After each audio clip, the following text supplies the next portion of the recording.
Welcome friends to my YouTube channel.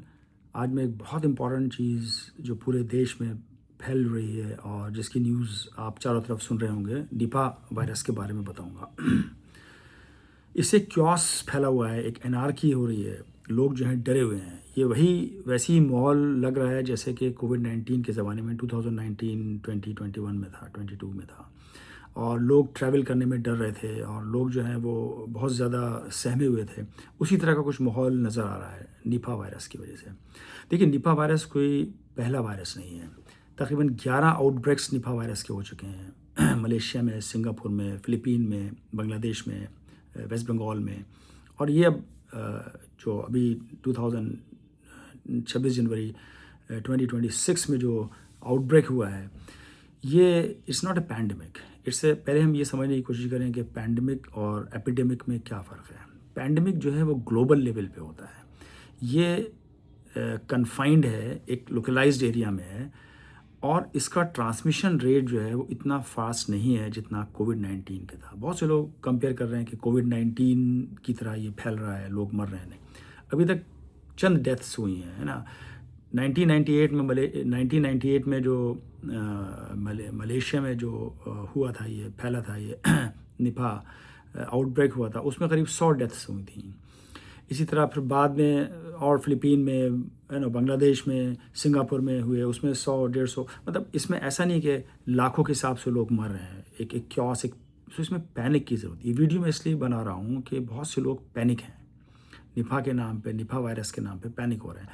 इसमें मैं समझता हूँ पैनिक होने की ज़रूरत नहीं है। ये वायरस जो है वो डेडली वायरस है, देयर इज़ नो डाउट। और इसका इंक्यूबेशन पीरियड 14 डेज़ है। 3-4 दिन से लेके 14 डेज़ तक पेशेंट बीमार रहता है। सिम्टम्स क्या होते हैं? जनरली सिम्टम्स इसके वही सिम्टम्स होते हैं जो जनरली वायरल सिम्टम्स होते हैं। Throat infection, headache, nausea, dizziness, body एक, राइट। उसके बाद फिर कभी कभी ये ज़्यादा सीवियर हो जाता है तो ये ब्रेन में भी चला जाता है। वो एक डेडली स्टेट होती है। वो ख़तरनाक चीज़ है, उससे आदमी मर भी सकता है। कभी कभी सीजर्स भी आ जाते हैं, आदमी जो है वो अनकॉन्शियस हो जाता है। तो वो एंसेफेलाइटिस कंडीशन कहलाती है, वो डेडली कंडीशन हो सकती है और उसमें भी बचने के चांसेस कभी कभी हो जाते हैं। ये तो रहा वायरस कैसे करता है, फैलता कैसे है ये वायरस एनिमल टू ह्यूमन फैलता है। जनरली बैट्स, फ्लाइंग फॉक्स, ये सारे जो जानवर हैं जहाँ जिस एरिया में रहते हैं वहाँ के ज़्यादा फैलने के चांसेस होते हैं, स्प्रेड होने के चांसेस होते हैं। तो ह्यूमन, एनिमल टू ह्यूमन फैल सकता है, ये ह्यूमन टू ह्यूमन भी फैल सकता है, लेकिन बहुत कंटेजियस नहीं है ये। ट्राई टू अंडरस्टैंड, कंटेजियस नहीं का मतलब ये है नॉट लाइक ए कोविड-19 आज सार्स-कोव-2 वायरस। सार्स-कोव-2 वायरस ज़्यादा कंटेजियस था, वो दूर से पकड़ लेता था, लेकिन ये वायरस इतना कंटेजियस नहीं है। जब तक आप क्लोज कांटेक्ट में नहीं आएंगे फॉर सम टाइम, इन्फेक्शन नहीं होगा। तो इसलिए ये एक प्लस पॉइंट है, इसलिए पैनिक होने की ज़रूरत नहीं। दूसरा ये कि कन्फाइंड एरिया में है, ये पूरे ग्लोबली या पूरे एशिया में या पूरे ग्लोब में नहीं फैल रहा है। मैं भी कुछ बताऊंगा प्रिकॉशंस क्या ले सकते हैं हम इसके लिए, हम बच सकें। तो ये तो रहा वायरस के बारे में और कैसे स्प्रेड होता है।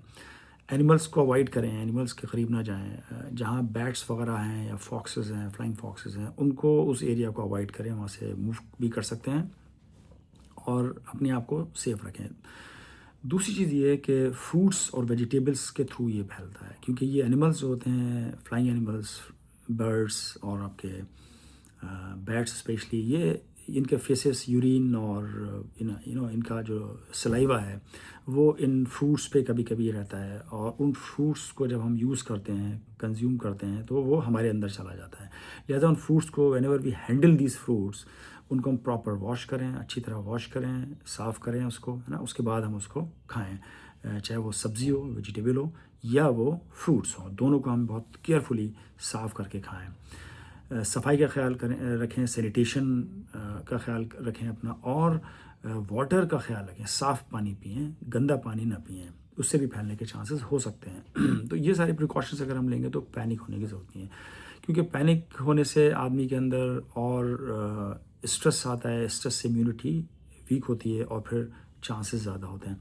लिहाजा जो स्ट्रॉन्ग लोग हैं, जो जिनकी इम्यूनिटी स्ट्रॉन्ग है, इम्यूनो कम्प्रोमाइज्ड नहीं है, कैंसर पेशेंट्स नहीं हैं, HIV पेशेंट्स नहीं हैं, या और कीमोथेरेपी पे नहीं है, उन पेशेंट्स को तो डरने की ज़रूरत नहीं, because their immunity is strong. लेकिन जो लोग इम्यूनो कम्प्रोमाइज्ड हैं या कैंसर पेशेंट्स हैं, कीमोथेरेपी पे हैं, वो ज़्यादा ससेप्टेबल हैं इन्फेक्शन के, तो क्योंकि उनके इम्यून सिस्टम कम हो जाता है, वीक हो जाता है, वो डिफेंस सिस्टम उनका वीक होने की वजह से वायरस जल्दी अटैक कर सकता है। मतलब उनको ज़्यादा एहतियात करने की ज़रूरत है ना। अगेन फिर मैं कहूँगा पैनिक इसमें ना हो, इसमें एक क्योस नहीं होना चाहिए सिस्टम में, सोसाइटी में हैवॉक नहीं होना चाहिए, बल्कि हम कूल रहें, क्योंकि कोई मेडिसिन इसकी नहीं है और ना कोई वैक्सीन इसका है, कोई ट्रीटमेंट इसका प्रॉपर नहीं है।